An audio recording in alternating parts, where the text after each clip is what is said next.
closing out the deal and make it 4-3. We shall see. And yeah, I got the colours right this time. Starnan in the top right-hand corner. He is going to be the red BratOK player who is going to be representing Team Infused. And he is going to be going up against FXO's BratOK, who is a very solid Terran player. I actually love watching his TVP. He's so strong. It's like aggression followed up by really strong like macro games and stuff. It's not... I think I never saw BratOK do like really a lineage type builds. He's more of like do pressure and retreat and macro really well behind it. Yeah, I've seen him do like one or two racks pressure builds into expands, and yeah, he does have a lot of crazy kind of styles. I mean, he's one of the players that a while ago as well was one of the people who was opening having ghost openings as well, which are really strong and utilizing nukes in the late game. So. Really interested to see how he's going to play it in cross-spawns. Now, Entomb Valley in TVP, I think it's a pretty good map.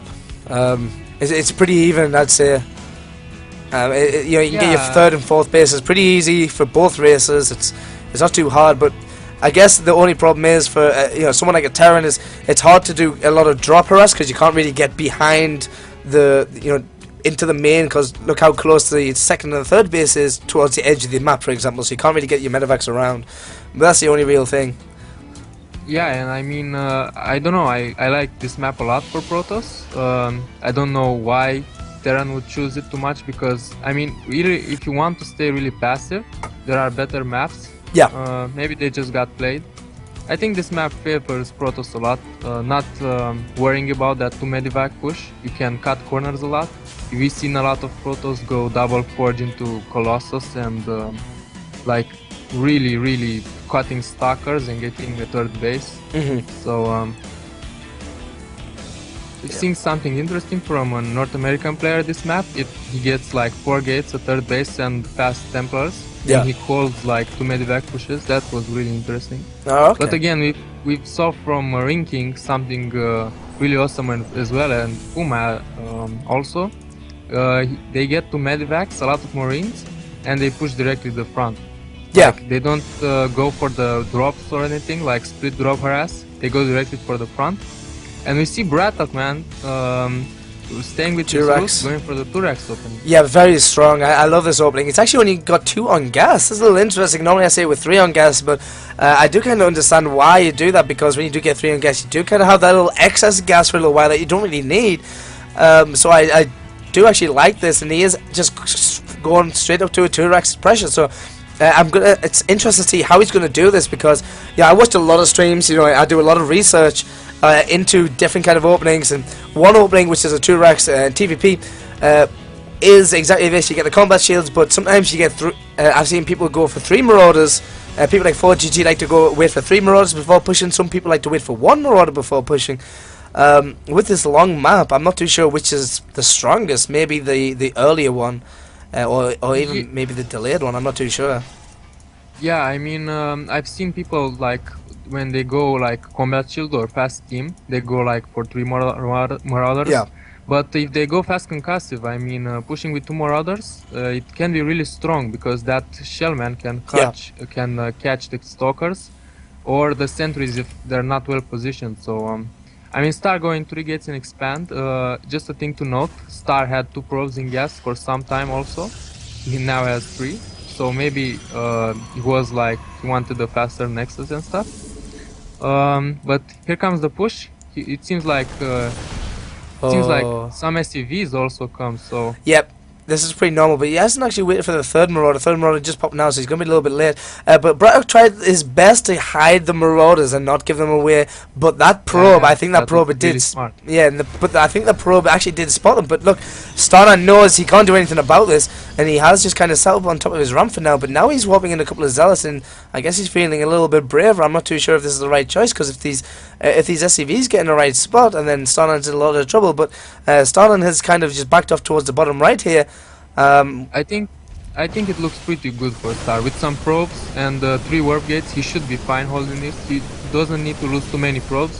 He lost some, but I mean it's okay, because the SCVs died as well. So right now with the Guardian shield and stuff, I don't think Star has any problem holding this. Oh, but that sentry really just play, get picked off. Yeah. I mean, one of the things you can do right now as a Protoss player is go really aggressive with those 3 gates and catch the Terran off guard. But like, really amazing play, Starnan. Yeah, good micro. Those zealots. Yeah, really good micro. Yeah, absolutely. But BratOK, remember guys, this build wasn't really an all-in or anything like that. This build normally is to put a lot of pressure on the Nexus, and it is actually designed to kind of kill the Nexus, or at least do a lot of damage onto the Nexus and kill a whole lot of probes. And we do see quite a lot of probes were killed, but he did take a lot of SCVs with him, which got killed as well. So it kind of evened itself out. At this point, both players, I think it's very much evened out. And BratOK, you know, has got the command center up and has got that extra mule out a little bit quicker. So yeah, I think after the entire engagement there, I think it's back to kind of square one for both players, and I think they're both pretty even. I think BratOK did enough damage to justify those that late CC, and right now he's getting a starport. So I mean, he has this build really well lined up. I think he might get the combat shield at the same time Medivacs would pop off. So I mean, these timings are really shows like a really good player. Probe goes down there at the natural of BratOK. So a little bit less scouting information for Starnan. Now, do you think Starnan needs to get his robotics out ASAP so we can start getting them observers on the map? Because again, he's adding forges, he's added the Twilight Council, he wants to get them extra upgrades, but he doesn't have any robo, so no observers at all. Well, Leon, if you think about what you said in the first part of the game, drops are not really utilized this much, so you don't really need observers to cover your dropping places. Yeah. Also, you saw BratOK go for the 2 racks. I mean, Star knew it was coming because it had like the probe at the watchtower. Yep. And he saw all the pressure and marauders and SCVs, so banshees can't come at this time. Yeah. I think it's a really good decision going to forges and a Twilight Council, skipping the robo. Okay. Yeah, it doesn't make a lot of sense because obviously you're not going to see any banshees out, you're not going to see any drops for a little while, and also on this map, drops aren't really strong. I mean, the only thing about drops on this map is, you know, they can take out the third a little bit easier from going, you know, from the west location, but even then, you know, you're not in any real threat of drops in these positions. But the only thing I was thinking of is, you know, just to see exactly what your opponent's up to in terms of tech switches and stuff, like going for ghosts or whatnot and being prepared for that. But looks like Starnan does see this army pop out and he is going to retreat that Zealot, but that Zealot is going to die, man. He's not going to get away from his combat shell. His concussive shells, rather. And boop. This might also be the Marauder from the early game, which survived. Yeah. There it was any. It was like, oh, I got you now, man. Like, this is for my buddies. But looks like Starnan's going to engage into this. I'm not too sure. He is waiting for a round of units. Is he going to cancel this Nexus? Good spread. He might need to cancel the Nexus. Like, really good spread and concave here from BratOK. I don't know, man. No steam yet. What?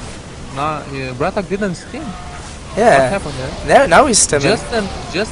Just now he steamed after he lost all the Marauders. So I don't know about that. Starnan winning this fight pretty easily, losing some sentries, but keeping them alive there. Good micro. Look at this from Starnan. Brilliant micro, keeping the valuable units such as all these sentries alive, and keeping the stalkers. Did lose the zealots, but you know they're just cannon fodder at this point, and that third is going to survive and get up. And the third of BratOK is on the way. Also behind this, we do see more units moving out for BratOK. A couple of medevacs, marines and marauders streaming across. He is adding more barracks to the infrastructure here. Also +1 attacks just finished. +1 armor on the way. Does clear off that one pylon there. So that only one forward pylon from Starnan has been taken out. So he's not going to be able to do any kind of harassment anytime soon. But Templar Archive's been thrown down from Starnan, so he's definitely not going to go in the Colossus. Obviously this stems down to having more warp gates and not having the robotics early on, so he's just going to completely skip that and he's just going to go straight into the High Templars. Yeah, I mean, in that engagement at the third base, BratOK was not paying that much attention to the army, so he had attention distributed somewhere else.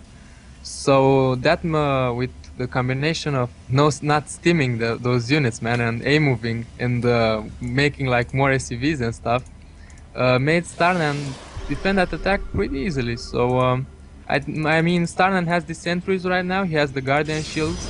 2-2 is about to finish, and BratOK's upgrades are not looking that good. And 2-2 zealots with guardian shield, man, those don't die. Oh, look at this. He's just kind of getting caught out of position here. That one Marine. What would it... bringing in one Marine on the high ground to try and kill as many probes as he can. He needs to actually deal with that. And one Zealot will go over there. Actually, is he going to even kill... he didn't even kill a single probe. Drop at the third. That goes into the main right now. Oh, yes. And he is going to get into the back of there. But his main army's under a lot of pressure here. But here comes the drop in the back of the natural. He does warp in Zealot, in a couple of Zealots in time.